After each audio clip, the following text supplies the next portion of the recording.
Christmas ധ്യാനം 20-ാം ദിവസം. ലൂക്ക 2:8 മുതൽ 18 വരെയുള്ള വാക്യങ്ങൾ നൽകുന്ന 5 പ്രധാന സന്ദേശങ്ങൾ ഇന്ന് നമുക്ക് ധ്യാനിക്കാം. 1. കർത്താവിൻ്റെ ദൂതൻ വയലുകളിൽ രാത്രി ആടുകളെ കാത്തുകൊണ്ടിരുന്ന ഇടയന്മാരുടെ അടുത്തെത്തിയപ്പോൾ കർത്താവിൻ്റെ മഹത്വം അവരുടെ മേൽ പ്രകാശിച്ചു.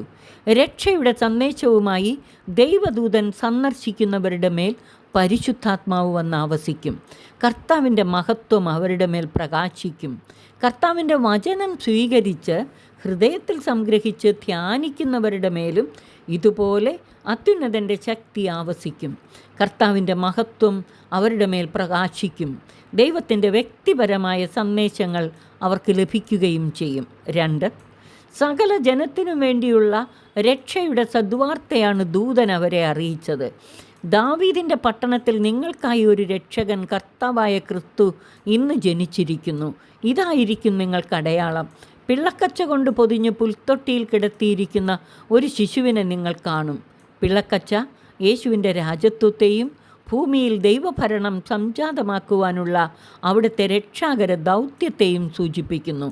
പുൽത്തൊട്ടി അവിടുന്ന് നമുക്ക് ജീവൻ്റെ അപ്പമായി തീരുന്നതിനെ സൂചിപ്പിക്കുന്നു. 3. സ്വർഗീയ സൈന്യത്തിൻ്റെ ഒരു വ്യൂഹം പ്രത്യക്ഷപ്പെട്ട് ദൈവത്തെ സ്തുതിച്ചുകൊണ്ട് പറഞ്ഞു, അത്യുന്നതങ്ങളിൽ ദൈവത്തിന് മഹത്വം, ഭൂമിയിൽ ദൈവകൃപ ലഭിച്ചവർക്ക് സമാധാനം. ഈ സ്തുതിഗീതം യേശുവിലൂടെ മനുഷ്യകുലത്തിന് ലഭിക്കാനിരിക്കുന്ന രക്ഷാകര സമാധാനത്തെയും ആനന്ദത്തെയും സൂചിപ്പിക്കുന്നു. 4. ദൂതന്മാർ അവരെ വിട്ട് സ്വർഗത്തിലേക്ക് പോയപ്പോൾ ആട്ടിടയന്മാർ പരസ്പരം പറഞ്ഞു, നമുക്ക് ബെത്ലഹേം വരെ പോകാം. കർത്താവ് നമ്മെ അറിയിച്ച ഈ സംഭവം നമുക്ക് കാണാം. അവർ അതിവേഗം പോയി മറിയത്തെയും ജോസഫിനെയും പുൽത്തൊട്ടിയിൽ കിടക്കുന്ന ശിശുവിനെയും കണ്ടു.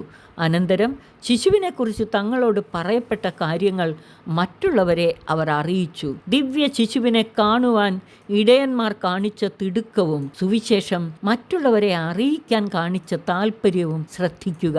5. ലൂക്കായുടെ സുവിശേഷ വീക്ഷണപ്രകാരം തിരുപ്പിറവിയുടെ സദ്വാർത്ത ആദ്യം അറിയിച്ചത് രാത്രിയിൽ വയലുകളിൽ ആടുകളെ കാത്തുകൊണ്ടിരുന്ന ഇടയന്മാരോടാണ്. കാരണം എളിയ ഹൃദയങ്ങൾക്കാണ് ഈ ദിവ്യദാനം നന്ദിയോടെ സ്വീകരിക്കാൻ കഴിയുന്നത്. ആട്ടിടയന്മാർ ആടുകളുടെ കാര്യം വിസ്മരിച്ചിട്ട് ഉടനടി അതിവേഗം ശിശുവിനെ കാണാൻ പോയതും ശിശുവിനെക്കുറിച്ച് തങ്ങളോട് പറയപ്പെട്ട കാര്യങ്ങൾ മറ്റുള്ളവരെ അറിയിക്കുകയും ചെയ്തത് ശ്രദ്ധിക്കുക. ദൈവിക ആഹ്വാനങ്ങളോട് നാം ഇതുപോലെ അതിവേഗം പ്രതികരിക്കുന്നവരും അനുഭവിച്ചറിയുന്ന യേശുവിൻ്റെ സുവിശേഷം മറ്റുള്ളവരെ അറിയിക്കുകയും ചെയ്യുന്നവരാണോ? സർവശക്തൻ അതിനായി നമ്മെ സഹായിച്ച് അനുഗ്രഹിക്കട്ടെ. ആമേൻ.